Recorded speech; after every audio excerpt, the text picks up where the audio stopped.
तर सरकार रामाची तिजोरी लुटताना बघू शकतं, तिथे आंदोलनाचं काय? सोनम वांगचुक यांच्या आंदोलनावरून राज ठाकरे यांनी सरकारवर टीका केली। सोनम वांगचुक यांच्या आंदोलनाचा आज 19वा दिवस आहे। वांगचुक यांच्या तब्येतीच्या बातम्या ऐकून काळजी वाटते, असं राज ठाकरे यांनी म्हटलंय। राज ठाकरे यांची ही पोस्ट आहे ती आपण पाहूया। सोनम वांगचुक यांच्या उपोषणाचा हा आज 19वा दिवस आहे आणि त्यांच्या तब्येतीच्या ज्या बातम्या ऐकू येत आहेत किंवा जी दृश्य खास करून सोशल मीडियावर दिसत आहेत ती निश्चितच काळजी टाकणारी।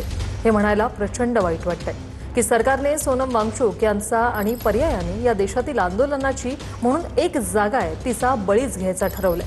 हे सरकार जिथे श्रीरामाच्या तिजोरीला लुटलं जात असताना शांतपणे बघू शकतं, तिथे त्यांच्या नागरिकांच्या आंदोलनाने काय फरक पडणार आहे? ज्या संस्थांनी निष्पक्ष वागायला हवं त्यांना स्वतःच्या ताब्यात घेतलेलं आहे। निवडणुका हव्या तशा मॅनेज करून घेतल्या जात आहेत, त्यासाठी अतिप्रचंड पैसा खर्च केला जातोय। तो कुठून आला असा प्रश्न बहुसंख्य माध्यमं विचारत नाहीयेत। उलट हीच बहुसंख्य माध्यमं त्यांच्या अदृश्य बॉसच्या सांगण्यावरून सत्ताधाऱ्यांच्या पक्षातील स्वकीयांची आणि विरोधकांना कसं बदनाम करता येईल यात व्यस्त आहेत। आणि जी माध्यमं बोलतायत त्यांना आणि त्यांच्या मालकांच्या डोक्यावर एक टांगती तलवार फिरते। त्यामुळे एका चांगल्या मुद्द्यासाठी उभ्या केलेल्या आंदोलनाला चिरडणं, आंदोलनकर्त्यांच्या शरीराचे हाल करणं हे सरकारला सहज सोपं आहे। सोनम वांगचुक यांच्याबद्दल एकेकाळी भारतीय जनता पक्षाला आस्था होती।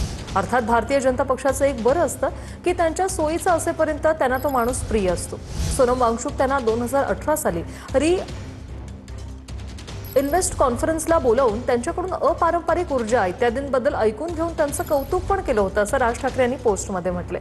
अक्षय मंकनी आमचे प्रतिनिधी आपल्यासोबत थेट जोडले गेलेले आहेत। अक्षय, काय सांगाल, वांगचुक यांच्या आंदोलनावरून राज ठाकरेंनी सरकारवर टीका केली आहे?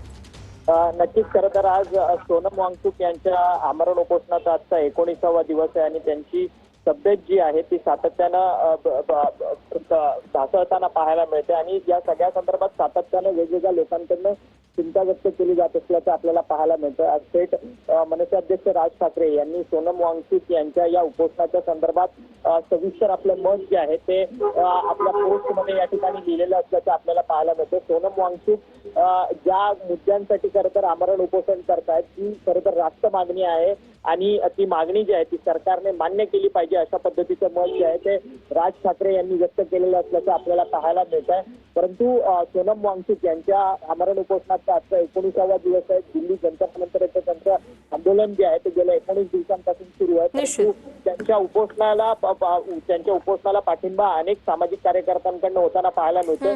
परंतु सरकारकडनं सोनम वांगचुक यांच्याशी चर्चा करण्यासाठी अद्याप कोणीही गेलेलं नाहीये। त्यामुळे त्यांच्या तब्येतीच्या संदर्भात आणि त्यांच्या जीवाच्या संदर्भात सगळ्यात महत्त्वाचा प्रश्न उपस्थित होतो। त्यावरतूनच आता देशभरातले जे महत्त्वाचे नेते आहेत।